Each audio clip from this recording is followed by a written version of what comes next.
Hey everyone, how's here? Been a while since I've done a video, so I wanted to, upload this because it's my first war in a tier 1 alliance. I'm in a new alliance now, and I'm feeling good, feeling like I can make some things happen. So going in here, we've got this Titania versus Mojo. Pretty simple fight. I've never really been on path 4 before, but Titania makes it pretty simple. So this game plan here, we're just going to make sure we don't want to get too many fatigues, because if we get 2 fatigues then he can start getting furies. So just ideally keeping like below the 3 debuff range right now, and at the same time we'll be pushing towards special 2 and baiting out his special 1, and then the fight should be over after that. So here we get a bit cornered, so we do end up getting 2 fatigues on us and he gets a fury, but then we manage to kind of back off a bit and we lose the fatigue. So he's only got 1 fury, which is good. And even if we did have to block a few more special ones, it wouldn't be that bad. We've got a boosted rank 2 here, so should be fine. And now go for our own special 3. My game lags for a sec there, and I was getting a bit worried, but no, we're fine. And then that does a lot of damage, almost half his health. We go back in for a combo, and he goes down. So pretty easy fight, not very scary. So first fight of my tier 1 war is it went pretty well. So next up here we got this Magneto, taking this with Lady Deathstrike. I ranked 2'd her about a month ago now, and I'm really enjoying her. I did take her up just for this tactic and because I really like her in Battlegrounds, but yeah, she's really proving her worth at the moment. I managed to awaken her from a Titan Crystal as well, which was really great. Actually, no, I awakened her from a basic actually when she came back into the basic, so that was really nice. In this fight we have these weakness debuffs, basically the same thing as the previous fight, just don't want to get too many weakness debuffs. He gets a fury here, but again we managed to back off. One thing I wasn't really concerned, but I didn't really want to push him to special 2 just in case I messed up the decks, but luckily some plans changed around and I was able to put my protection pre-fight on Deathstrike, just so that if I do take a special to the face it wouldn't hurt as much, which was very nice. Here we're just kind of going for a special 2. Now in Ferocity we had those 2 free blocked hits because he went for our special 2 in Ferocity. Now we're just going to combo build special 1s and throw those off.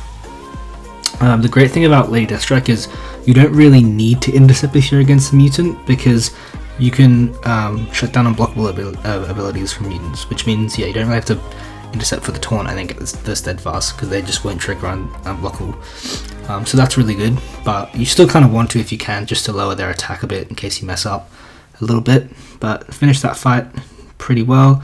Gonna go ahead to this Rintrah. This is probably the easiest fight of the war, just because it's Rintrah and it's Titania, and it always goes pretty well.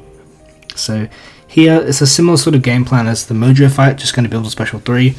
This time there's nothing to worry about in this fight. Everything that could go wrong can't go wrong with Titania because she's buff immune, so we're pretty much fine.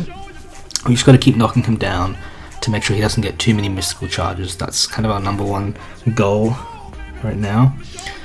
So you can see here, just going in for a couple of combos. Yeah, I'm really loving rank 2 Titania. I rank 2'd her a couple of weeks ago, and she's so good in Battleground. She's ridiculous, and she's great in War as well. So yeah, it was a really good rank up. I ranked her up before Hulk, even though Hulk is the one I chose from the Necropolis selector. Yeah, I just think Titania is really that good. Yeah, but here we go, our special 3 does a good amount of damage. We're going to go in here with our heavy spam, and it takes him down a fair way. It's got just about 30% left. We dex that special 2, go back in, and then we finish with our own special 2. So yeah, I knew that was going to KO him, but if it didn't, then we would have made another special and gone in for a combo, and he would have been dead. So next up we got this Maestro. This is probably the one I was most worried about. I've done this fight a couple of times before, but I know it can go wrong if you aren't careful, and if he doesn't play ball. And spoiler alert, he doesn't really play ball that well in this fight. It was kind of on me though. I kind of wasn't really looking for an opening as much as I should have been. But it's still not that risky, even if you mess it up. Yeah, so here we're going for a boost. I'm just deciding how to go advanced power boost or invuln. I decided to go for an advanced power boost, and I think that was a good choice. Yeah, just getting out special 3 really quickly is good. So here, you want to start by just throwing some heavies off to pause his neutronium, and also the staggers will help remove his buffs as well. So we're just focusing on heavy attacks here. I wasn't comfortable doing any kind of fancy heavy countering because I haven't really practiced it too much, because you can just parry and do it. So here we get the first one off, and he was mid special, so I couldn't get off another one. I tried to kind of get one off, but it just didn't really work out. So unfortunately now he's got the glancing up, which is not good. So now we can't get any staggers up at all, so we can't get rid of his next set of buffs. So now we're just dealing like no damage, 50% attack reduction. We're not applying any more debuffs, so that's really unfortunate.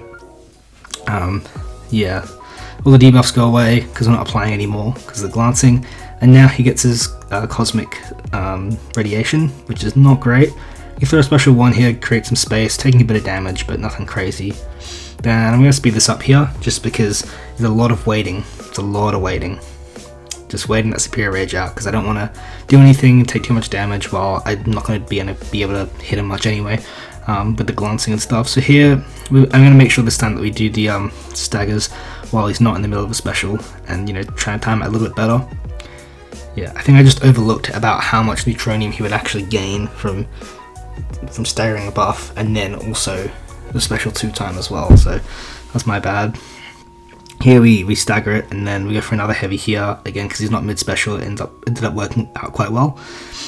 Now he's not going to gain any more neutronium until that timer goes off, so now he's getting a bit more, but I managed to just get a stagger in for the PS as well. And here's going to go for a combo into a special 3. I was going to wait for the haymakers, but to be honest, I kind of just want to get out of this fight as quick as I can. It's gone on for way too long. You can see we've still got over 2 minutes left, but we've been in the fight for nearly 3 minutes, so we don't want to drag it on too long. Here, just wait out a special 2, and then go for another combo into a striker, and he's dead. So yeah, I wouldn't say I was like we are at risk of dying, more just like playing the waiting game, waiting out superior rage. So that wasn't ideal. Next time I'll be sure to kind of change up my strategy a little bit and make sure I'm really focusing on heavy attacks at the start. But yeah, we weren't really in danger. It was more just like a bad AI and bad play from me, and when you combine those, it's just a long fight. But next up here, we got a pretty easy fight. This is a Sauron. The number 1 rule in this fight is don't dex special 2. Don't push into special 2, and don't try and dex it, because if you do, you're probably going to mess it up, and you're probably going to die because there are so many hits in that special that she can't really regen it up fast enough. Now, to be honest, I probably could have pushed into special 2 and the Odin protection would save me, but I'm not chancing it. I'm just not. So I'm gonna just take special 1 baits, and I'm not gonna really throw that many specials, mainly just getting down with the ruptures. Having Lady Deathstrike duped just means that I get arms quickly, so I'll do more damage without needing to throw as many specials and do as many hits, which is nice. Here you go for a special 2, it's unblockable, and then we bait a heavy, go in for another heal block. Like I said before, as long as you have that heal block up, he's not going to go unblockable. But even if he did, like we're dexing all the special ones anyway, so it's not really that big of a deal. It's more just like, just in case we slip up and we have to block for some reason. But now I've got the unstoppable up anyway, so yeah, she's really, really safe for this fight when you really get going with her. Bait out 1 more, special 1, and then he's down. So that's my first war for the season. Fair to say it went pretty well, and used a potion. I boosted up fairly big though. So yeah, looking forward to doing some more wars. I should be posting the rest of the season. Thanks for watching. Hope you guys have a great day.